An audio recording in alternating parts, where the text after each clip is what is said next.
नमस्कार विद्यार्थी मित्रांनो, आपण BA भाग 3च्या आपल्या अभ्यासक्रमात शब्दशक्ती या घटकावरती चर्चा करत होतो आणि या शब्दशक्तीचे जे विविध प्रकार आहेत, साधारणपणे 3 प्रकार मानले जातात: अभिधा, लक्षण आणि व्यंजन. यातली जे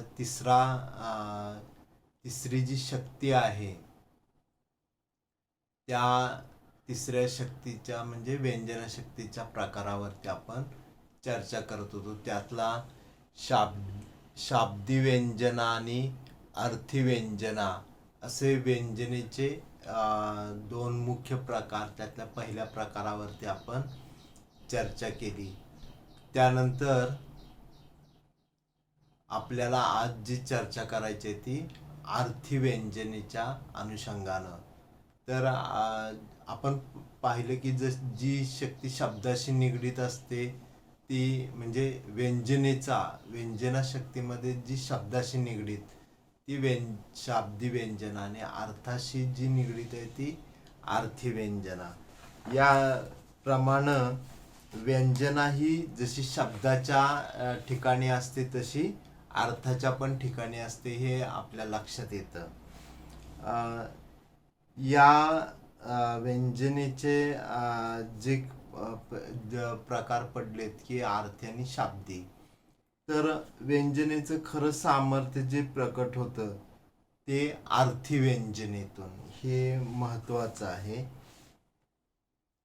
शब्दाचा जो ध्वन्यार्थ आहे किंवा व्यंग्यार्थ आहे त्याचं क्षेत्र जे आहे ते या ठिकाणी अधिक व्यापून असतं. शब्दाचे वाच्यार्थ एकाहून अधिक नसलेल्या वाच्याचा भिन्न असा अर्थ वाचकाच्या मनापुढे येऊ लागतो.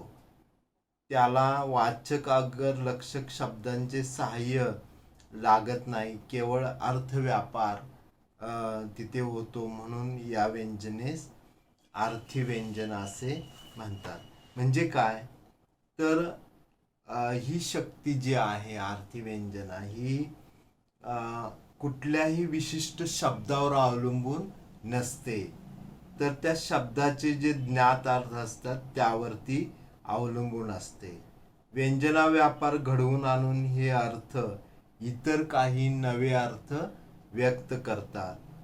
अर्थी व्यंजनेत व्यंग्यार्थ हा विशिष्ट शब्दावर अवलंबून नसतो, तर तो त्या शब्दाच्या संपूर्ण अर्थावर अवलंबून असतो.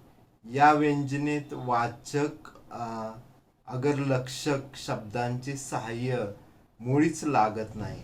अर्थी व्यंजना एखाद्या शब्दापेक्षा संपूर्ण कवितेला व्यापून असते. रसिकाच्या मनात अनेक भाव निर्माण करते. हे आपल्याला इथे समजून घ्यायचं आहे की इथं काय होतंय की अर्थी व्यंजनेत जो अर्थ आहे व्यंग्यार्थ तो विशिष्ट शब्दावर अवलंबून नसतो, तर त्या संपूर्ण शब्दाचा जो संपूर्ण अर्थ आहे त्या अर्थावर इथे तो अवलंबून असतो. म्हणजे उदाहरणार्थ आपण यापूर्वी ते उदाहरण बघितलेलं आहे. भारत आंब्यांची नववधू ही कविता, नववधू प्रिया मी बावरते. तर या कवितेत नववधूच्या मनाचे आल्हाददायकता, रमणीयता हा जरी अर्थ आपल्याला वाच्यार्थ म्हणून घेतला तरी त्या कवितेचा पूर्ण अर्थ समजण्यासाठी आपल्याला त्या कवितेत आलेला जीव आणि शिव मिलनाचा अर्थ, म्हणजे प्रियकर प्रेयसी असली तरी तिथं जीव आणि शिव यांचं मिलन हा अर्थ घेतल्याशिवाय ती कविता अधिक रमणीय होत नाही.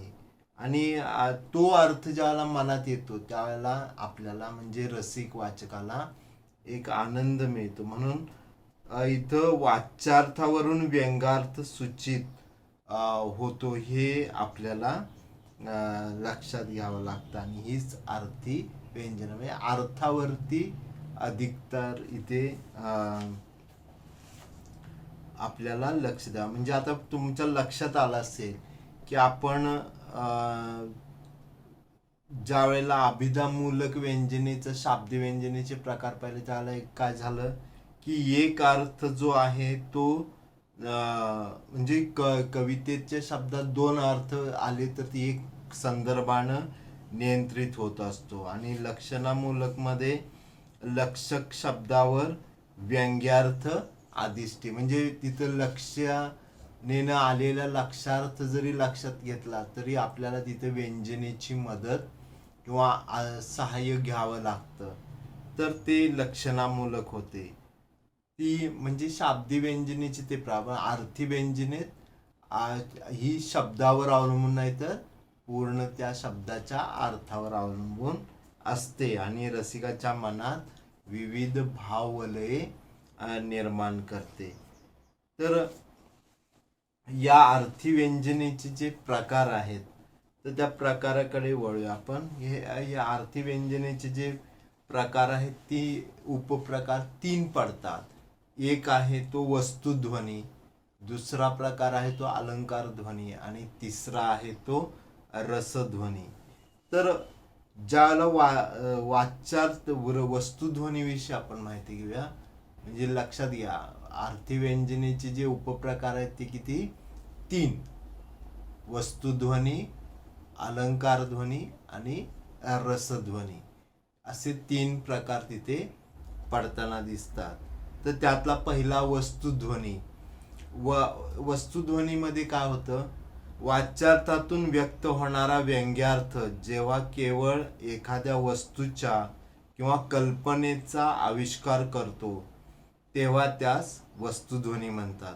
म्हणजे वाच्यार्थातून व्यक्त होणारा व्यंग्यार्थ हा केवळ एखाद्या वस्तूचा किंवा कल्पनेचा आविष्कार करतो तेव्हा त्यास वस्तुध्वनी म्हणतात. उदाहरणार्थ आपण कुठेतरी प्रवासाला निघालो आणि बस स्टॉपवर थांबलो आणि आपण म्हटलं गाडी आली. तर गाडी आली या वाक्यात ते उच्चारणाऱ्या विशिष्ट व्यक्तीला आणि वाचकाला वेगवेगळे अर्थ तिथे जाणवतात तेव्हा ते वस्तुरूप आहेत.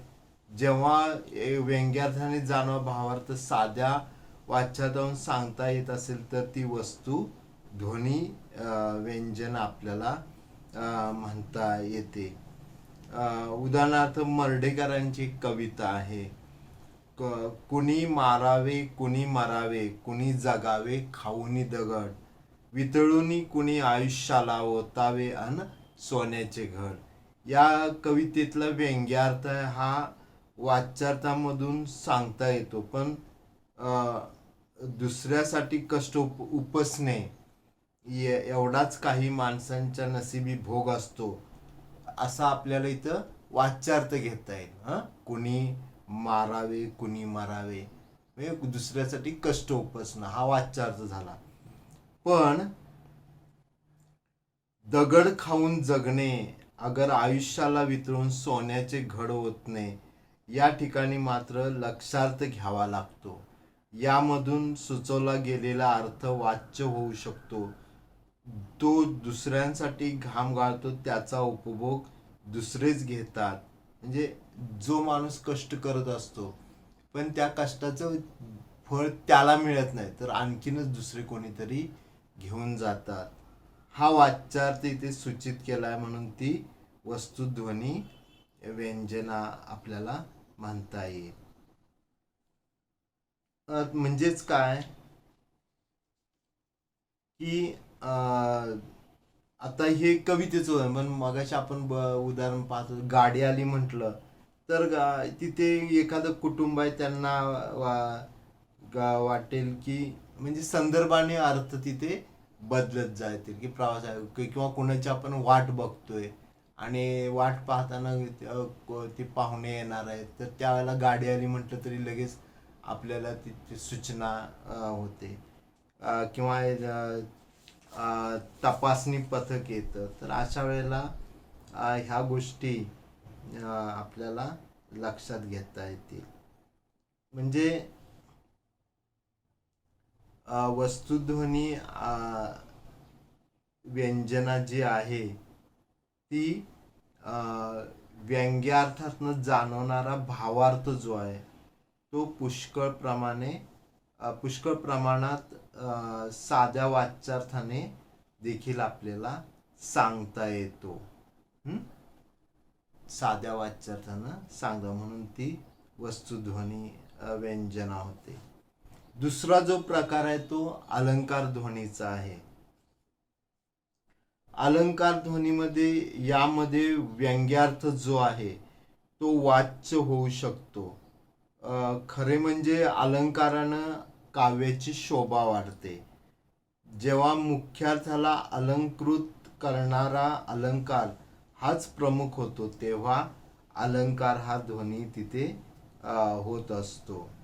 म्हणजे इथं मुख्यार्थ जो आहे, मुख्य अर्थाला अलंकृत करणारा अलंकार हाच प्रमुख होतो तेव्हा अलंकार ध्वनी हा प्रकार तिथे होताना दिसतो. खरं म्हणजे अलंकार सूचित केलेला असतो, तो स्पष्ट नसतो, म्हणून त्याला अलंकार ध्वनी असं म्हटलेलं आहे. भारतीय साहित्य विचारमध्ये तो लीला गोविलकर आपल्याला तसं म्हणताना दिसतात. जो व्यंजना व्यापार आहे तो रसिकाला कळला पाहिजे. व्यंजना व्यापारानंच त्या रसिकाला त्याची प्रचिती येते. अलंकार ध्वनीमधील अर्थ वाच्यार्थानेही सांगता येतो. उदाहरणार्थ कुसुमाग्रजांची समिधा ही कविता जी आहे त्यामध्ये ते म्हणतात, समिधाच सखाया यात कसा ओलावा, कोठुनी फुलांपरी वा मकरंद मिळावा, जात्याच वृक्ष त्या एकच त्या आकांक्षा, तव अंतर अग्नी क्षणभर तरी फुलवावा. आता इथं समिधा या शब्दाचा अर्थ कवीच्या दृष्टीने त्याची कविता आहे. आणि आता या कवितांमध्ये असणारा गोडवा, रसवत्ता राहिलेली नाही, ही खंत तो प्रकट करताना इथे दिसतो. या समिधा मुळातच वृक्ष आहेत, पण तुमच्या मनातील विचारांचा अग्नी फुलवावा एवढीच त्यांची इच्छा आहे, असं कुसुमाग्रज यांच्या कवितेतला जो ध्वनी आहे, अलंकार ध्वनी आपल्याला प्रकट होताना दिसतो. तर अलंकार ध्वनीमधील अर्थ हा सुद्धा आपल्याला वाच्यार्थानं इथे स्पष्ट झालेला सांगता येईल. त्यानंतर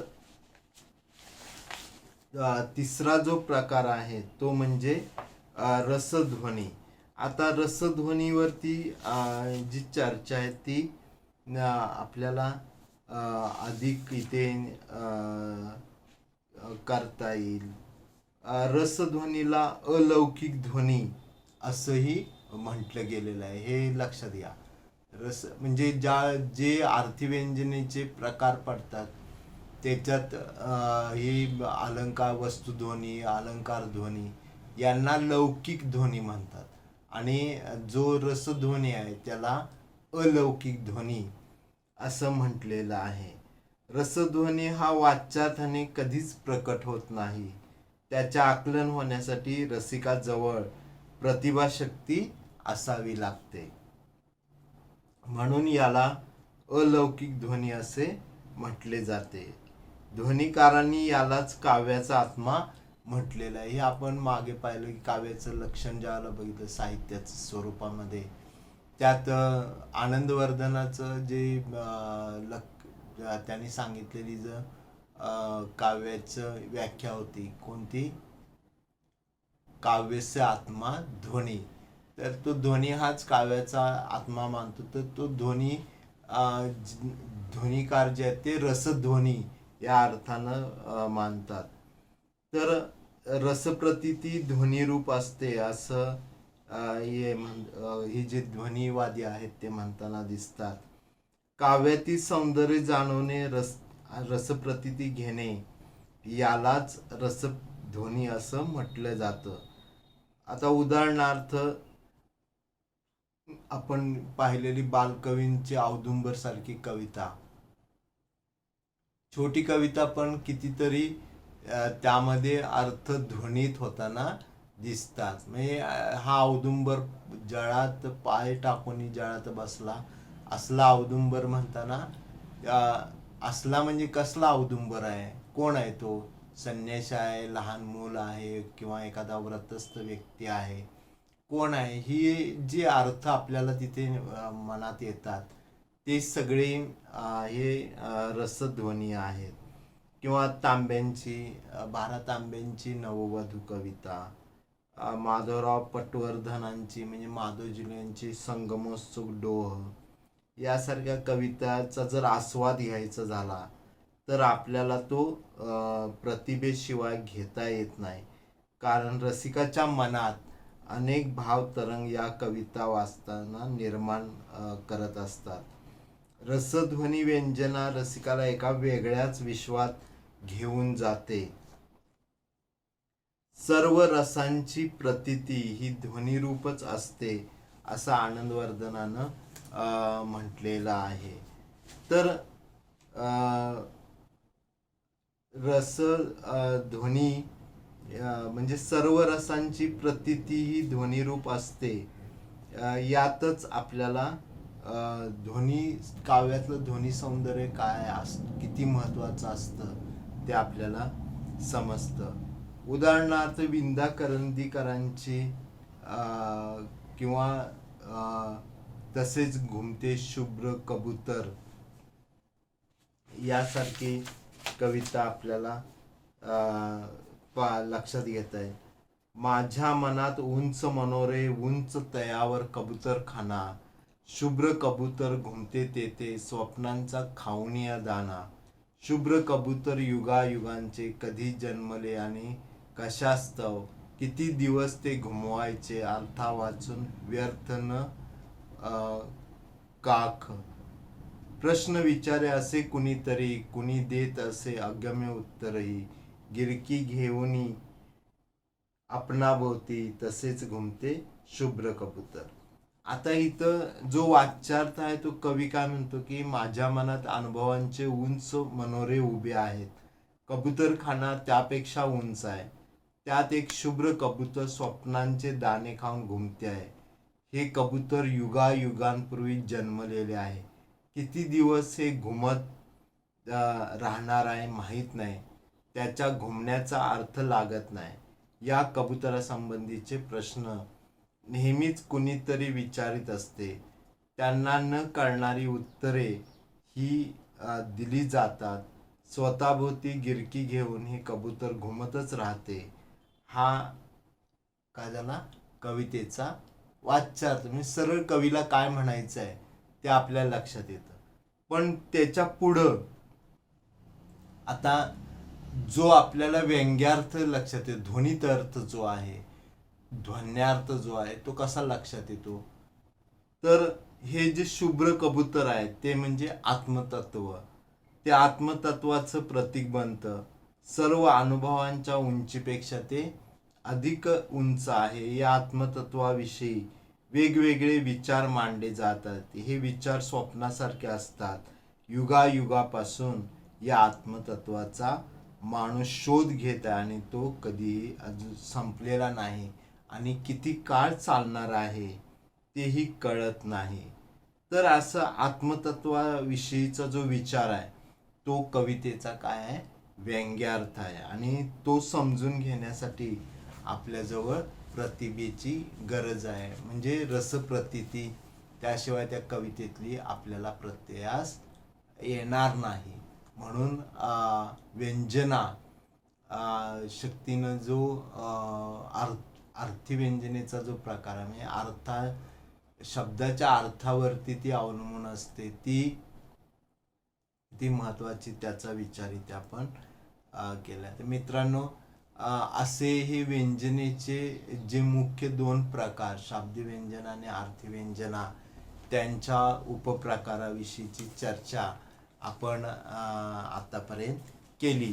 तर या भागामध्ये आपण इथेच थांबू आणि पुढच्या भागात जो शेवटचा मुद्दा आहे व्यंजनेचे जे महत्त्व आहे ते या मुद्द्यावरती आपण चर्चा करतो.